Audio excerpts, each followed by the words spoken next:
TTV தினகரனை அவரது வீட்டில் அதிமுக முன்னாள் சட்டமன்ற உறுப்பினர் கலைராஜன் சந்தித்து பேசிவிட்டு செய்தியாளர்களை சந்தித்தார். அந்த காட்சிகளை பார்க்கலாம்.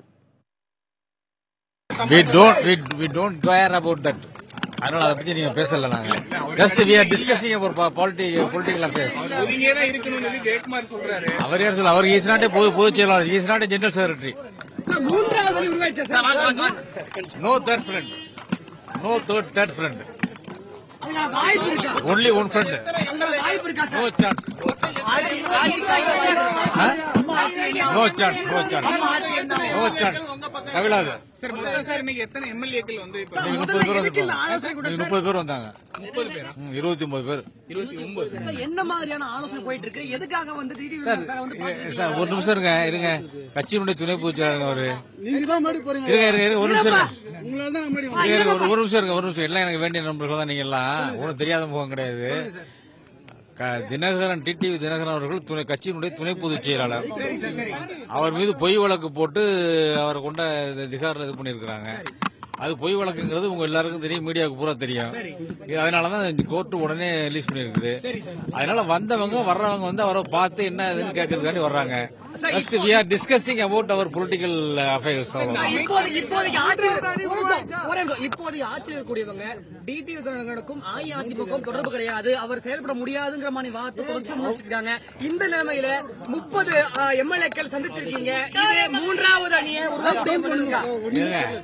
ஆட்சியில் இருக்கிற எடப்பாடி சொன்னாரா?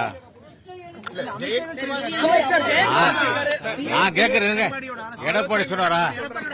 நோ எடப்பாடி சொன்னாரா? இல்ல அதெல்லாம் கிடையாது. பார்ட்டின்னு சொன்னாலே பார்ட்டியுடைய சீஃப் யாரு? ஜெனரல் செக்ரட்டரி தான் பார்ட்டியுடைய சீஃப். ஆனா இவர் டிப்டி ஜெனரல் செக்ரட்டரி. அவங்க பார்ட்டிங்கிறது வந்து ஜெனரல் செக்ரட்டரி தான், சின்னம்மா தான். அதனால அவங்க சொல்றதான் கருத்து ஏத்துக்க முடியும் ஒழிய மத்தவங்க ரோட்ல போறவங்க வர்றவங்க யார் சொன்னாலும் ஏத்துக்க முடியாது. இப்போ வந்து கருத்து முரண்பாடு ஆயிடுச்சு சார். இப்ப எடப்பாடி பழனிசாமி மற்றும் அமைச்சர்களுக்கும் உங்களுக்குமான கருத்து வேறுபாடு வந்து பிளவு ஏற்பட்டிருக்கு. அதெல்லாம் ஒன்றும் பிளவு இல்லையே. மூன்றாவது அணி பிளவு ஏற்பட்டது நீங்க எல்லாம் நினைச்சிட்டு அவங்க சொல்றதுக்கும் நீங்க சொல்றது கருத்து வேறுபாடு இல்ல. எடப்பாடி சொன்னாரா?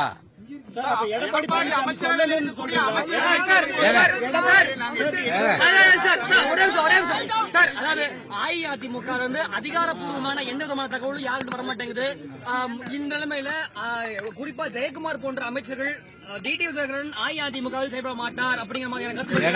ஏன் அப்படின்னா டிடிவி தினகரன் சொல்லியிருக்காரு, நான் கட்சியிலிருந்து ஒதுங்கி இருப்பேன்னு சொல்லியிருந்தாரு. இந்த நிலைமையில இப்ப என்ன கருத்து உங்களுக்கு? சொல்றேன் கேளுங்க. கட்சியிலிருந்து ஒதுங்கி இருப்பேன்னு அவர் சொன்னது உண்மைதான். ஆனா இப்ப வந்து அவர் வந்து வந்திருக்க பிறகு 40-50 நாட்களுக்கு பிறகு வந்திருக்கிறாரு. அது பிறகு என்ன நடந்துச்சுங்கிறது விசாரிக்கணும்ல, விசாரிச்சிட்டு இருக்காரு. அவர் ஒதுங்கி இருப்பேன்னு சொன்னா கட்சி விட்டு போயிட்டேன்னு சொல்லலையே, அவர் நீக்கிட்டாங்கன்னு சொல்லலையே. Now he is deputy general secretary of ADMK. அதனால அவர் ஒதுக்கிட்டாருன்னு எப்படி நீங்க சொல்ல முடியும்? அவர் யாரும் ஒதுக்கலையே.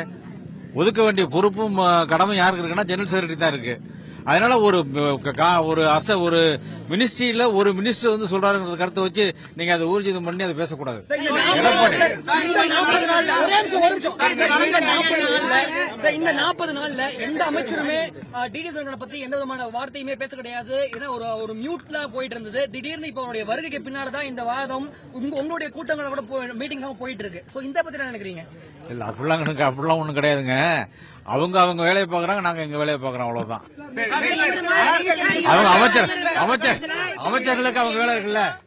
ஏங்க அமைச்சர்களுக்கு இல்லங்க, அமைச்சர்களுக்கு இல்ல அதெல்லாம் ஒண்ணு பேசல. இல்ல அதெல்லாம் ஒண்ணு பேசல.